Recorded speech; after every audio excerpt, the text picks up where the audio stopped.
ರಾಜ್ಯದಲ್ಲಿ ಶ್ರೀರಾಮ ಸೇನೆ ಸಂಘಟನೆಯನ್ನ ನಿಷೇಧ ಮಾಡುವ ಕುರಿತು ಚಿಂತನೆ ನಡೆಸಲಾಗ್ತಾ ಇದೆ ಅಂತ ಮುಖ್ಯಮಂತ್ರಿ ಸಿದ್ದರಾಮಯ್ಯ ಹೇಳಿದ್ದಾರೆ. ಗೋವಾದಲ್ಲಿ ಈಗಾಗಲೇ ಪ್ರಮೋದ್ ಮುತಾಲಿಕ್ ನೇತೃತ್ವದ ಶ್ರೀರಾಮ ಸೇನೆಯನ್ನ ನಿಷೇಧಿಸಲಾಗಿದೆ.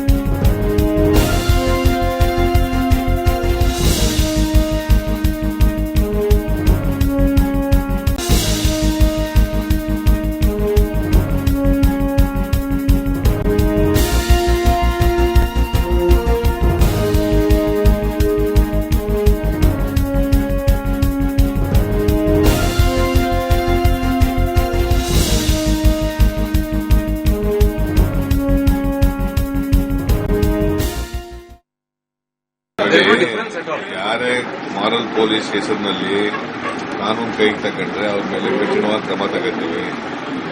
ಅವರು ಪದೇ ಪದೇ ಮತ್ತೆ ಮತ್ತೆ ರಿಪೀಟ್ ಮಾಡಿದ್ರೆ ಅವ್ರ ಮೇಲೆ ಏನು ಮಾಡಬೇಕು ಅಂತ ಮುಂದೆ ಯೋಚನೆ ಮತ್ತೆ ಯಾರು ಗೂಂಡಾ ಆಕ್ಟ್ನಲ್ಲಿ ಕೆಲವ್ರಿಗೆಲ್ಲ ಕ್ರಮ ತಗೋತೀವಿ. ಶ್ರೀರಾಮ್ ಸೇನೆ ಬಗ್ಗೆ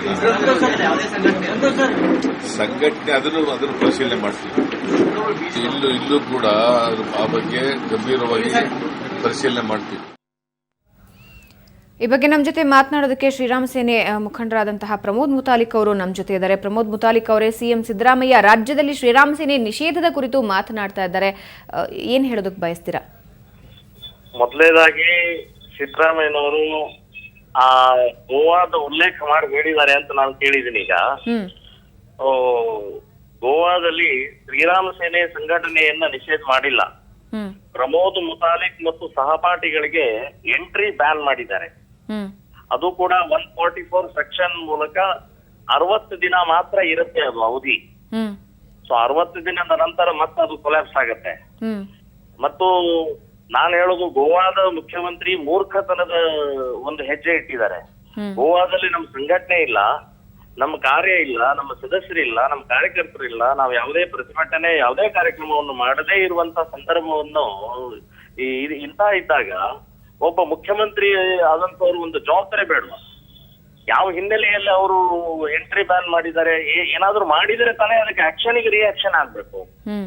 ಸೊ ಇಂತಹ ವಿಚಿತ್ರವಾದಂತಹ ಮೂರ್ಖ ಇವತ್ತು ಗೋವಾದ ಮುಖ್ಯಮಂತ್ರಿ ಈಗ ಅದರದ್ದೇ ಆಧಾರ ಇಟ್ಟುಕೊಂಡು ಮಾನ್ಯ ಕರ್ನಾಟಕದ ಮುಖ್ಯಮಂತ್ರಿ ಸಿದ್ದರಾಮಯ್ಯನವರು ಕ್ರಮ ತಗೊಳ್ಳೋದಾರ ತಗೊಳ್ಳಿ. ಅವರು ನಾವು ರೆಡಿ ಇದೀವಿ, ನಾವು ಫೇಸ್ ಮಾಡ್ತೀವಿ ಅದನ್ನ.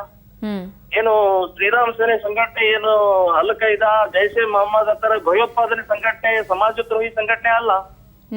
ರಿಜಿಸ್ಟರ್ಡ್ ಆರ್ಗನೈಸೇಷನ್ ಇದೆ. ನಾವ್ ಇಲ್ಲಿ 7 ವರ್ಷ ಆಯ್ತು ಕೆಲಸ ಮಾಡ್ತಾ ಇದೀವಿ. ಕಾನೂನು ಬಾಹಿರವಾದಂತಹ ಕೆಲಸ ಇನ್ನುವರೆಗೆ ಮಾಡಿಲ್ಲ ನಾವು. ಈಗ ಶಾಂತ ರೀತಿಯಿಂದ ಕರ್ನಾಟಕದಲ್ಲಿ ಇದೆ. ನನ್ನ ಅನಿಸಿಕೆ ಏನಂದ್ರೆ, ಸಿದ್ದರಾಮಯ್ಯನವರಿಗೆ ತಪ್ಪು ಕಲ್ಪನೆಯನ್ನ ಬೆಳಗಾವಿಯಲ್ಲಿ ಕೊಟ್ಟಿದ್ದಾರೆ. ಬೆಳಗಾವಿ ಪೊಲೀಸ್ ಡಿಪಾರ್ಟ್ಮೆಂಟ್ ಏನಾದ್ರು ತಪ್ಪು ಕಲ್ಪನೆಯನ್ನು ಕೊಟ್ಟಿದ್ದಾರೆ. ನಿನ್ನೆ ಒಂದು ಘಟನೆ ಆಗಿದೆ ಅಲ್ಲ, ಗಲಾಟೆ ಆಗಿದೆ ನಿನ್ನೆ. ಸೊ ನಿನ್ನೆ ಗಲಾಟೆಗೆ ಶ್ರೀರಾಮ್ ಸೇನೆ ಸಂಘಟನೆಗೆ ಯಾವುದೇ ರೀತಿಯ ಸಂಬಂಧ ಇಲ್ಲ. ಮುಸ್ಲಿಂ ಹುಡುಗ, ಕ್ರಿಶ್ಚಿಯನ್ ಹುಡುಗಿ, ಸೊ ಅವರವರ ಮಧ್ಯದಲ್ಲಿ ನಡೆದಂತ ಘಟನೆ ಹಿನ್ನೆಲೆಯಲ್ಲಿ ಗಲಾಟೆ ಆಗಿದೆ. ನಮ್ಮ ಶ್ರೀರಾಮ್ ಸೇನೆ ಸಂಘಟನೆ ಏನು ಅದಕ್ಕೆ ಸಂಬಂಧ ಇಲ್ಲ. ಅದರ ಆಧಾರದ ಮೇಲೆ ಏನಾದ್ರು ಅವರು ಇವತ್ತು ಬೆಳಗಾವಿಯಲ್ಲಿ ಹೋದಾಗ ಅದನ್ನೇನಾದ್ರು ರಿಪೋರ್ಟ್ ತಗೊಂಡ್ ಮಾಡಿದಾರೋ ಏನು ಗೊತ್ತಿಲ್ಲ. ಇನ್ನು ಕರ್ನಾಟಕದಲ್ಲಿ ಇನ್ನೇನ್ ಕೆಲಸ ಮಾಡಿದೀವಿ, ಯಾವ್ದು ಬರದ್ ಮಾಡಿದೀವಿ ನಾವು ಬ್ಯಾನ್ ಮಾಡಕ್ಕೆ? ಸೊ ಅವ್ರಿಗೆ ತಪ್ಪು ತಿಳುವಳಿಕೆ ಆಗಿದೆ. ನಾನು ಗೋವಾದ ಆರ್ಡರ್ ಕಾಪಿಯನ್ನ ನಾನು ಮುಖ್ಯಮಂತ್ರಿ ಕಳಿಸ್ತಾ ಇದ್ದೀನಿ, ಅವ್ರು ನೋಡ್ಕೊಳ್ಳಿ. ಅಲ್ಲ, ಈ ರೀತಿ ಗಂಭೀರವಾಗಿ ತೆಗೆದುಕೊಳ್ತೀವಿ ಶ್ರೀರಾಮ ಸೇನೆಯನ್ನ ಅನ್ನೋದಕ್ಕೆ ಮುಖ್ಯ ಕಾರಣ ಬೇರೆ ಏನಾದ್ರೂ ಇದೆಯಾ ನಿಮ್ಮ ಪ್ರಕಾರ? ಅಲ್ಲ, ಹಿಂದೂ ಸಂಘಟನೆಗಳ ಮೇಲೆ ಒಂದು ಪ್ರಹಾರ ಮಾಡುವಂತಹದ್ದೇ ಪ್ರವೃತ್ತಿ. ಹಿಂದೂ ಸಂಘಟನೆಗಳು ಇವತ್ತು ಕೆಲಸ ಮಾಡ್ತಾ ಇದಾವೆ, ಅದರಿಂದ ಬೆಳೀತಾ ಇದ್ದಾರೆ ಅನ್ನುವಂತ ದೃಷ್ಟಿಕೋನ ಇದ್ರೂ ಇರಬಹುದು. ಇನ್ನೇನು ಕಾರಣ ನನಗೇನು ಗೊತ್ತಾಗ್ತಾ ಇಲ್ಲ.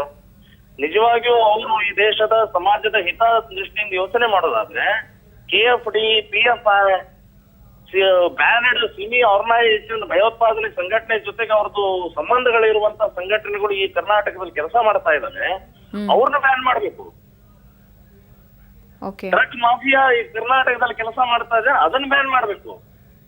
ನಾವು ಪೂರ್ಣ ಸಹಕಾರ ಕೊಡ್ತೀವಿ ಅವ್ರಿಗೆ.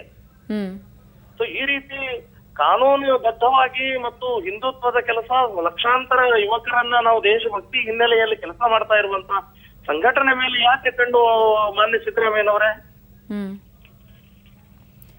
ಸೊ ಇವಾಗ ನಿಮ್ಮ ಮುಂದಿನ ನಡೆ ಏನು ಹಾಗಾದ್ರೆ ಪ್ರಮೋದ್ ಮುತಾಲಿಕ್? ಅಲ್ಲ, ಅಕಸ್ಮಾತ್ ಅವ್ರು ಮಾಡಿದ್ರ ಅಂದ್ರೆ ವಿಲ್ ಫೇಸ್ ಇಟ್, ನಾವು ಎದುರಿಸ್ತೀವಲ್ಲ. ಧನ್ಯವಾದ ಪ್ರಮೋದ್ ಮುತಾಲಿಕ್ ಅವರೇ ನಮ್ಮ ಜೊತೆ ಮಾತನಾಡಿದಕ್ಕೆ.